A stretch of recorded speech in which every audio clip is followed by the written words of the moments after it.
கார்த்தி அரவிந்த் சாமி நடிப்பில் மெய்யழகன் உங்கள் அபிமான திரையரங்குகளில் செப்டம்பர் 27 முதல். It's really bad of you all. I was actually thinking, what will I say? Okay, so first of all, namaskar. Good evening, everybody. And it's really, really exciting to be here. Thank you. Vanakkam. Vanakkam. Nanu solla vanda Vanakkam. Vanakkam. So, yeah. It's really nice and exciting to be here. I was actually sitting there and preparing, okay, if they'll call me, what will I say? Because I actually didn't understand one single word you all were speaking, and I was like, yeah, oh, they all are praising also, and Sarto has spoken a lot. I was like, oh, what all has he mentioned? Okay, so we are here to give a major shout out to Dil Raja, Mr. Vijay Satya, Mr. A. Venkatesh, the entire team, and I can already see that the movie has great potential because the people in it are amazing, superbly talented. The songs we have seen are already trending. So let's give it a shout out, and this night is about this only. And yeah, all the best. Thank you so much for having me.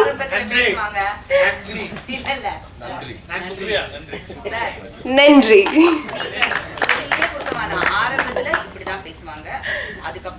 ஒரு சில வருடங்களுக்கு அப்புறம் இங்கே கல்யாணம் பண்ணி அழகா settle ஆகி அழகா தமிழ்ல பேசுவாங்க. தேங்க்யூ கனிகாமன், தேங்க்யூ ஸோ மச். இல்லை, அடுத்து அவங்க தமிழ் படம் பண்ணிட்டு இருக்காங்க, அதனால அவங்க அடுத்த முறை உங்களை சந்திக்கும் போது நிச்சயமா. எல்லாருக்கும் வணக்கம். ஆஸ் யூஷுவல் எப்பவுமே உங்களை பார்க்கும்போது ஒரு புத்துணர்வு, ஒரு எனர்ஜி வரும்.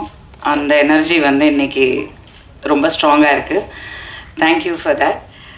And yeah, first of all, I would like to congratulate and wish all the best to Vijay Satya and A. Venkatesh sir and team Amrish. அவர் தான் நிறைய நடிச்சிருக்காரு இந்த படத்தில். நோ, ஆக்சுவலி நான் அம்ரிஷை வந்து எந்த சோஷியல் இவெண்ட்ஸ்லேயும் சினிமா இவெண்ட்ஸில் நான் பார்த்ததில்லை. நான் actually I have not seen him. Aunty எனக்கு நல்லா தெரியும். Aunty is very very very sweet. எங்கே பார்த்தாலும் எப்போ பார்த்தாலும் ஆப்வியஸ்லி அப்பா அம்மா காலத்துலேருந்து they have been family friends. So aunty ரொம்ப நல்லா பேசுவாங்க. But I have never seen him. நான் இன்னைக்கு பார்த்துட்டு தான் ஐ மீன் லைக் எனக்கே நான் கேட்டேன், இப்போ தான் கேட்டேன், ஏன் நீ வந்து எந்த ஃபங்க்ஷனுக்கும் you are not coming and என்ன தெரியல. He said that was cute. Anyway, lovely music, and I think all the songs are very big hits. So congratulations to that. இந்த படம் பொறுத்த வரைக்கும் சாரோட, நான் ஏ வெங்கடேஷ் சாரோட நிறைய பேருக்கு தெரியாத விஷயம், நான் ஃபஸ்ட்டு ஒரு கம்பேக் பண்ணோம், நடிக்க வரணும்னு சொல்லிட்டு இப்போது நான் ரீசெண்டாக பிக் பாஸ்க்கு வந்து அதுக்கப்புறம் வர்றது மட்டும்தான் எல்லாருக்கும் தெரியும். ஆனால் ஆக்சுவலி ஒரு 10 வருஷத்துக்கு முன்னாடி நான் ஃபஸ்ட்டு வந்து என்னோடய பாப்பா ஜெயனிதா பிறந்ததுக்கப்புறம் எங்கள் அப்பாவோட சண்டே எல்லாம் நடந்தது. அப்போ தான் நான் ஃபேமஸான மீடியாவில் திரும்பி அந்த டைமில் வந்து நான் பயங்கரமாக இழைச்சேன். And I wanted to come back in films. I thought why not அப்படின்னு சொல்லிட்டு ஒரு ஐடியா இருந்தது. அப்போ வந்து ஏ வெங்கடேஷ் சார் தான் ஆக்சுவலி ஃபஸ்ட்டு வாய்ப்பு எனக்கு கொடுத்தாரு. சும்மா நச்சுன்னு இருக்குது, பிரிட்டோ சாரோட தயாரிப்பில் வந்து சும்மா நச்சுன்னு இருக்குன்ற படம், நகுலோட அந்த ஒரு படம் நான் பண்ணிவிட்டு again I just I took a back seat. I think that was அந்த நேரம் என்னோட டைம் இல்லை. I didn't want to continue. But சாரோட நான் ஃபஸ்ட் டைம் ஒர்க் பண்ணேன். Seriously I'm telling you, I has been like, நான் சொல்கிறது வந்து 2010-11 நினைக்கிறேன்.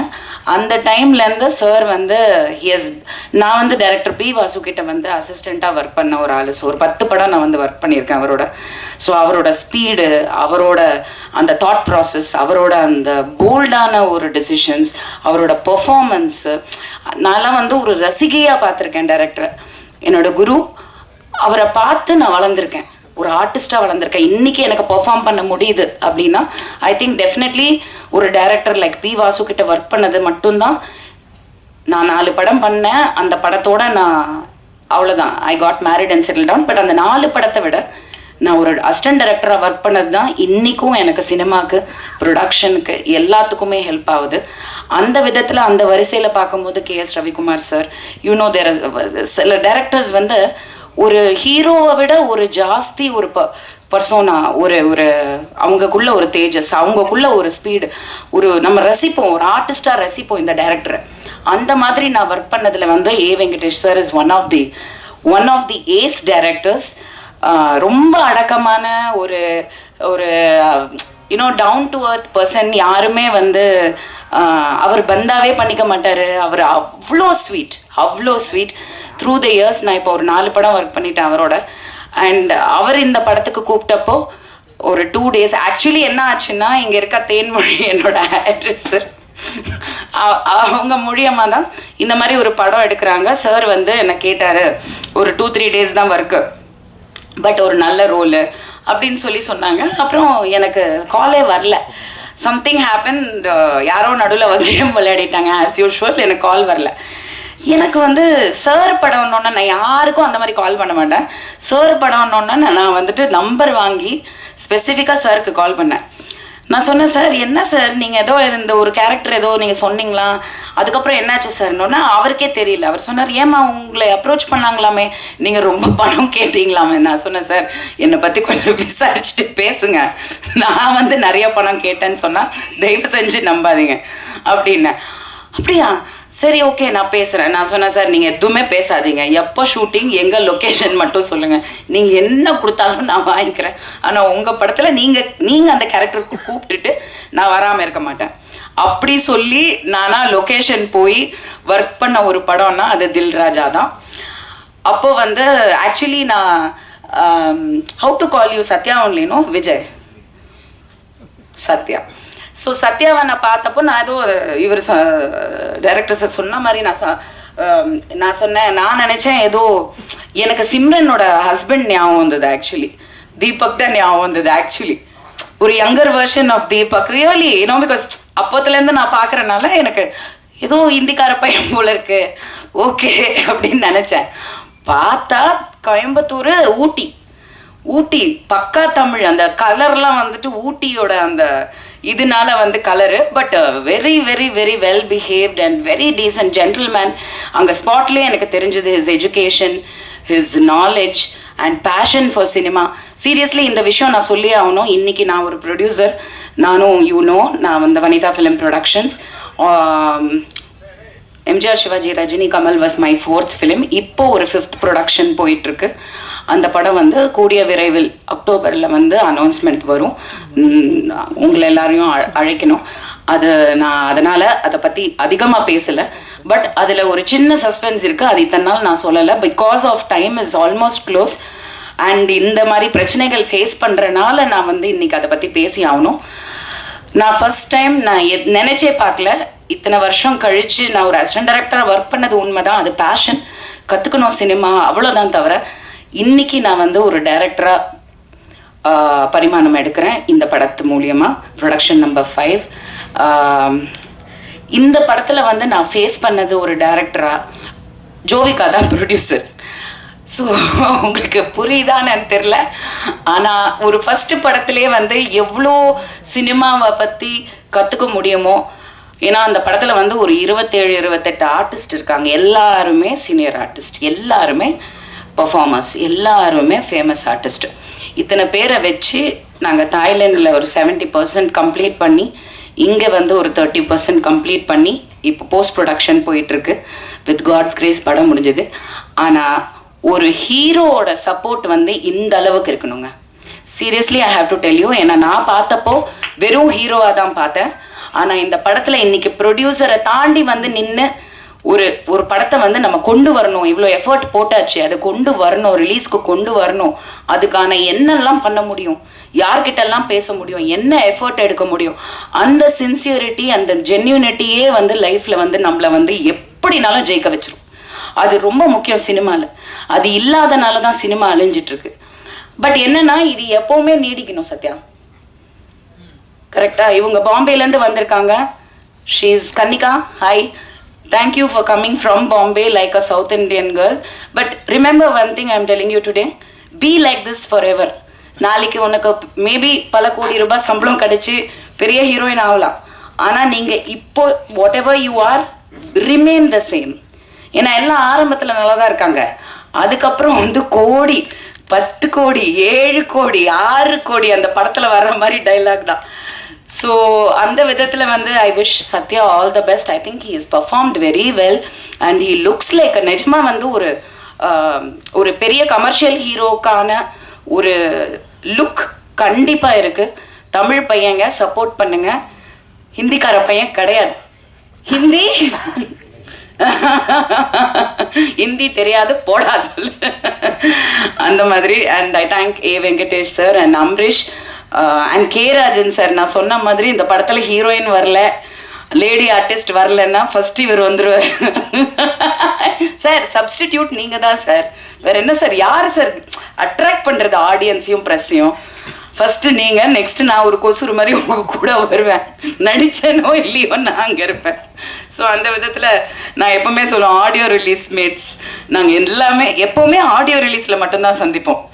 இது ஒரு க்யூட்டான ஒரு ஸ்டோரியாக இருக்குது ஆக்சுவலி, ஒரு நல்ல line. Anyway I wish all the best. September 27th PVR Inox Pictures. It was actually something very intriguing. ஏன்னா PVRங்கிறது it is a very big brand, Inox. In fact, I think most of the theaters today is PVR Inox. எல்லாத்துலேயுமே அவங்க வந்து they have taken over. So அவ்வளோ பெரிய brand வந்து இந்த படத்தை release பண்ணதுன்னா, நான் படம் பார்க்கல பட் டப்பிங் பண்ணேன். So I seen the gist of the film and நாங்கள் ஒர்க் பண்ணும் போது கிளைமேக்ஸில் நடந்தது. ஸோ அப்படி இருக்கும்போது இவ்வளோ பெரிய பிராண்ட் வந்து ஒரு படத்தை ரிலீஸ்க்கு கொண்டு வராங்க அவங்க தியேட்டர்ஸ்லனா, கண்டிப்பாக அதில் வந்து there is definitely stuff in it. 100% தியேட்டர்ஸில் போய் பாப்கார்ன் வாங்கிட்டு படம் பார்ப்போம். And I wish the team all the best. Thank you. எல்லோருக்கும் வணக்கம். மேடையில் இருக்கும் பெரியவர்களுக்கு வணக்கம், வந்த பத்திரிகை நண்பர்களுக்கு வணக்கம். ரொம்ப ரொம்ப ரொம்ப சந்தோஷமாக இருக்குது. ஃபஸ்ட்டு உங்கள் எல்லாரையும் இப்படி பார்க்கும்போது, தனித்தனியாக இல்லை எல்லாரையும் ஒன்றா சேர்த்து இப்படி பார்க்கும்போது அது ஒரு பெரிய சந்தோஷத்தை தருது. Okay, anyway good evening to one and all. தில் ராஜா இந்த படத்துக்கு வந்து மியூசிக் டைரக்டராக மட்டும் இல்லாமல் இன்னும் ஒரு அடிஷ்னல் ஒரு விஷயத்தை இங்கே சொல்கிறாங்க. இதுக்கு மேலே அதுக்கப்புறம் நடிப்பனா என்னன்னு தெரியாது. இந்த ஒரு பாட்டு ஏன் பண்ண அப்படின்ற ஒரு ரீசன் என்னன்னு நான் அதோட ஸ்டார்ட் பண்ணிக்கிறேன். படம்லாம் முடிஞ்சிடுச்சு, ஒரு இன்ட்ரோ சாங் இருந்தால் நல்லாயிருக்கும் அப்படின்னு சொல்லி எதிர்பார்த்தாங்க. சரி ரைட்டு, நல்லா என்ன மாதிரி வேணும் அப்படின்னும் போது ஒரு நல்ல ஒரு ஆக்ஷன் ஒரு மாஸ் சாங் வேணும். அப்புறம் நானும் டைரக்டர் சார் ஹீரோ எல்லோரும் கலந்து பேசி இது எப்படி பண்ணலாம் அப்படின்னும் போது ஒரு கொஞ்சம் ஹியூமர் இருக்குன்னு தான் நல்லாயிருக்கும். ஹியூமர்னால் யார் சார், நம்ம அந்த படத்தில் அந்த விஜய் டிவி அவங்கெல்லாம் வச்சு பண்ணுறீங்களா அப்படி தான், அப்படியே கொஞ்சம் கொஞ்சம் நவுத்தி போவாங்களே, அப்படியே நெருக்கும் போது சரி ஓகே ஏதோ ஒரு நல்ல கண்டென்ட்டாக எடுத்து பண்ணால் நல்லாயிருக்கும், ஜஸ்ட் ஒரு சாங்காக இல்லாமல் இருக்குதுலாம் இல்லையா அப்படின்னு நினைக்கும் போது ஒரு காமெடி எலிமெண்ட் என்ன பண்ணலாம் அப்படின்னு சொல்லி யோசிச்சுட்டு இருக்கும் போது ஒன்று கிடச்சிது. சரி சார், இப்போ இது யார் சார் பண்ண போகிறா அப்படின்னு பல ஹியூமராக காமெடியாக யாராவது கிடைச்சா பார்ப்போம். லாஸ்ட்டாக எண்டில் ஒரு சாமியார் கெட்டப்புக்கு ஒருத்தன் தேவைப்பட்டான். அப்புறம் தான் ஃபைனலாக தெரிஞ்சது அந்த சாமியாரே நான் தான், அப்படி தான் இருக்க போகுதுன்றது ஃபைனலாக எனக்கு புரிஞ்சிடுச்சு. ஏன்னா நீங்கள் அப்புறம் சார் சொன்னார் வந்துடுங்க காமெடி பண்ணுறதுக்கு ஆள் வேணும், யாரும் கிடைக்கல, நம்ம தான் இருந்தோம் ஃபைனலாக. அதில் என்ன ஒன்றுனா இப்போ தான் பார்க்குறேன், நான் வனிதா மேடம் பக்கத்தில் உட்காந்து பார்த்துட்டு இருக்கும் போது அந்த ஹீரோயின் கூட அவ்வளோ எக்ஸ்போஸ் பண்ணல, நான் தான் பயங்கரமாக எல்லாம் காட்டி எல்லாருக்கும் சந்தோஷத்தை கொடுத்துருக்குறேன். அந்த பெருமை என்ன சேரும். Then coming back to Dil Raju, director A Venkatesh sir படங்கள்லாம் நான் பார்த்தது உண்டு.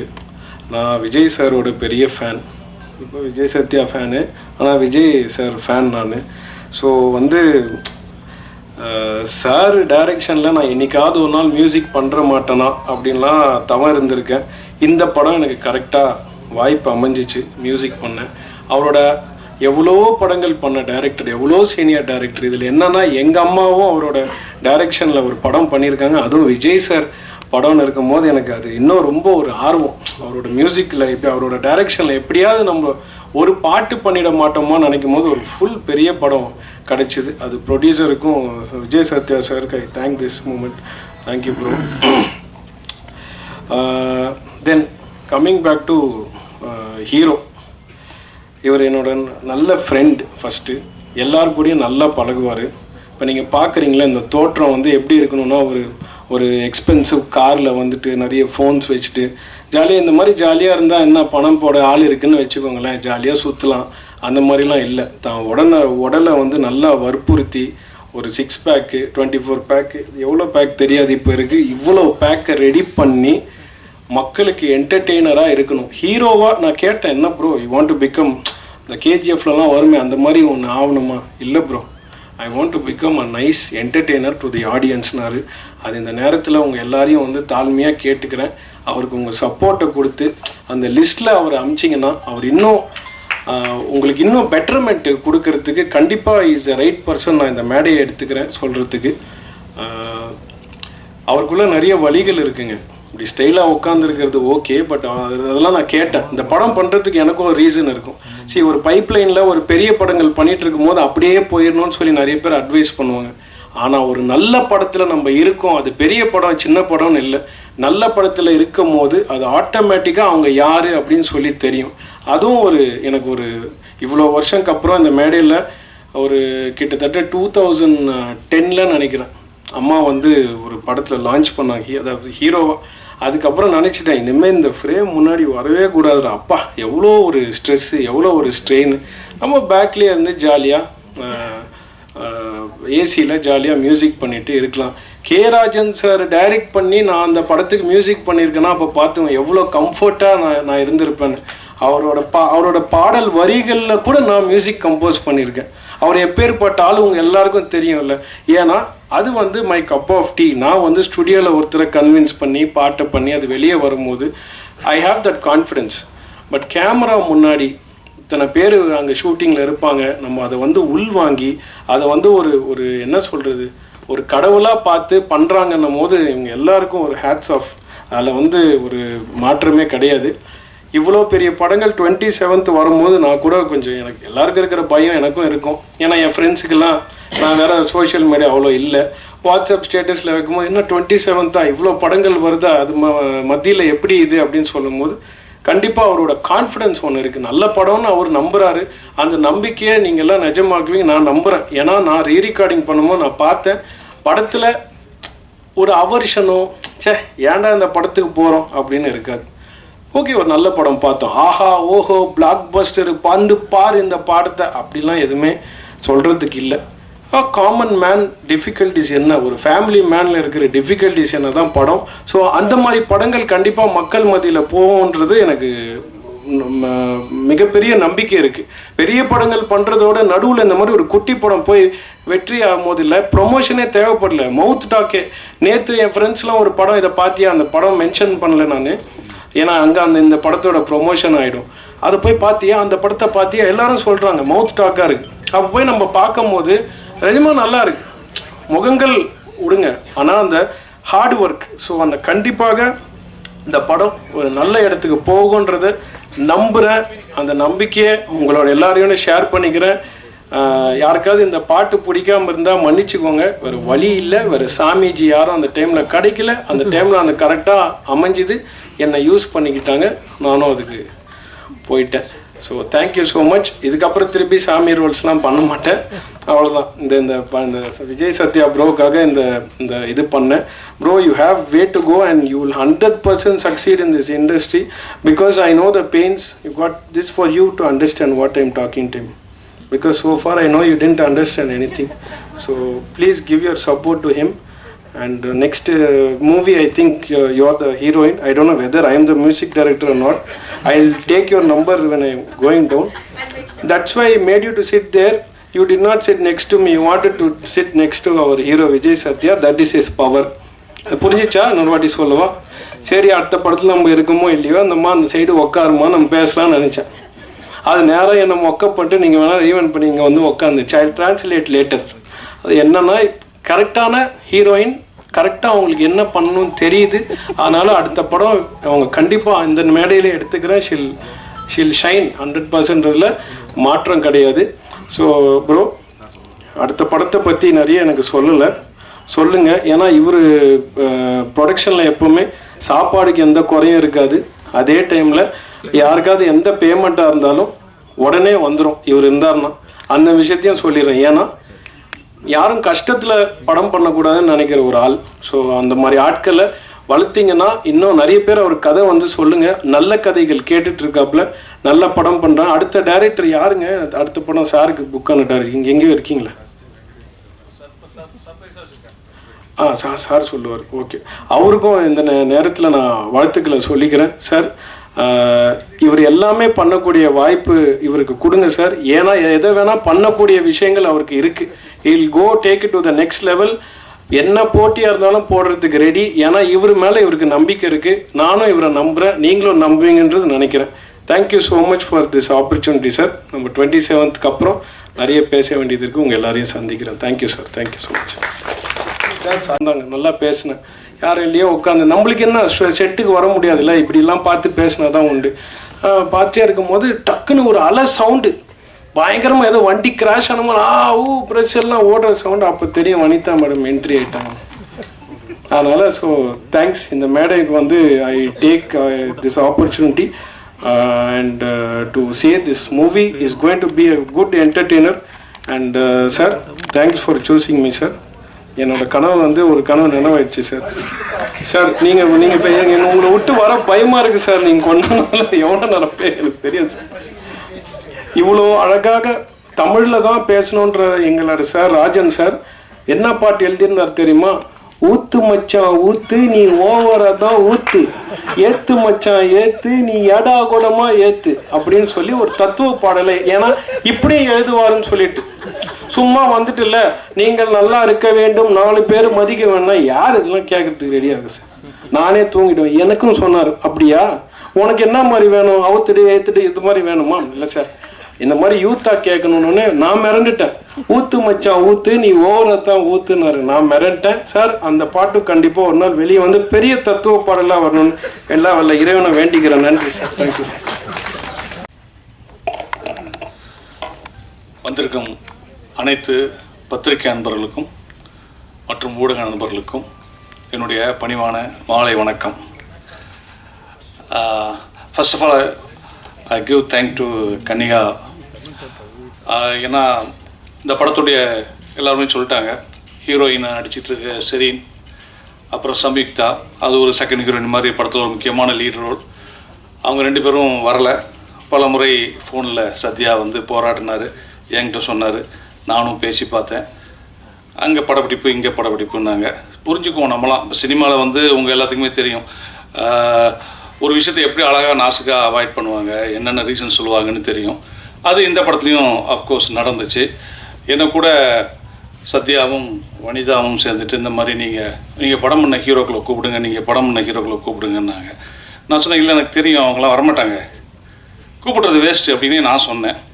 இல்லை கூப்பிடுங்க, நீங்கள் இவ்வளோ படங்கள் இவ்வளோ ஹீரோக்களை வச்சு பண்ணியிருக்கீங்க, பண்ணுங்க அப்படின்றப்போ எனக்கு மைண்டில் ஒன்று தோணுச்சு. நான் ஒரு ஹீரோவை இதே மாதிரி, இப்போ சத்யா எப்படி ஒரு அப்கமிங் ஹீரோவாக இருக்கார். சொல்ல மாட்டேன், சத்யா வந்து இது ஃபஸ்ட்டு படம் கிடையாது. அவர் இதுக்கு முன்னாடி ஒரு 4-5 படங்கள்லாம் பண்ணியிருக்காரு. குறிப்பாக சொல்லப்போனால் நெல், மகாராஜன், இப்போ வந்த மகாராஜா இல்லை, அப்போ வந்த மகாராஜன் போன்ற படங்கள்லாம் பண்ணியிருக்காரு. அப்படி அப்கமிங்கில் இருக்கிற ஹீரோவாக இருக்கிறாரு. நாம் ஒரு இப்படி தானே ஒரு அப்கமிங் ஹீரோக்கு படங்கள் 2 படங்கள் பண்ணி அவர் வந்து சினிமாவில் அவருக்கு ஒரு ஒரு கம்பேக் மாதிரி கொடுத்தோம் அப்படின்ற மாதிரி.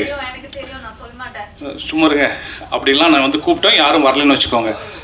ஓகே, இப்போ வந்துட்டு என்னென்னா இந்த படம் வந்து என்னென்னா, நான் வந்து எனக்கு வந்து சத்யா ஃபோன் பண்ணார் ஒரு நாள். சார் உங்களை மீட் பண்ணோம் அப்படின்னாரு.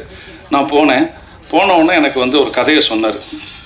இந்த கதையை அப்படியே அவர் ஃபுல்லாக சொல்லி முடிச்சுட்டு, கதை எப்படி சார் இருக்குன்னு கேட்டார். நான் உண்மையிலேயே அவர் கதை சொல்லி ஒப்பீனியன் கேட்க கூப்பிட்றாருன்னு நினச்சேன். ஏன்னா நிறைய என்னுடைய சினிமா நண்பர்கள் வந்து கூப்பிட்டு கதை சொல்லி ஒப்பீனியன் கேட்பாங்க. எனக்கு என்ன கதையை பற்றி என்ன தோணுதோ அதை இமீடியட்டாக நான் வந்து ரெஃப்ளெக்ட் பண்ணிட்டு வந்துடுவேன். எனக்கு இந்த இடம் இப்படி தோணுது, நல்லா இருக்குது, நல்லா இல்லை சுமாராக இருக்குது, இது இப்படி பண்ணால் பெட்டராக இருக்கும், என்னுடைய சஜஷன்ஸ் கொடுத்து வந்துடுவேன். அப்படி தான் அவர் கூப்பிட்றாருன்னு நினச்சி நான் வந்து கதையை ஃபுல்லாக கேட்டு முடிச்சுட்டு, நல்லா இருக்குங்க, சூப்பராக இருக்குது, எங்கெங்கே கொஞ்சம் கமர்ஷியல் இன்க்ரீடியன்ஸ் உள்ளே போட்டாச்சுன்னா கரெக்டாக பக்காவாக வரும் அப்படின்னோடனே, சார் இந்த கதையை நீங்கள் தான் டைரக்ட் பண்ணோம் அப்படின்னாரு. எனக்கு ரொம்ப ஷாக்கிங்காக இருந்துச்சு.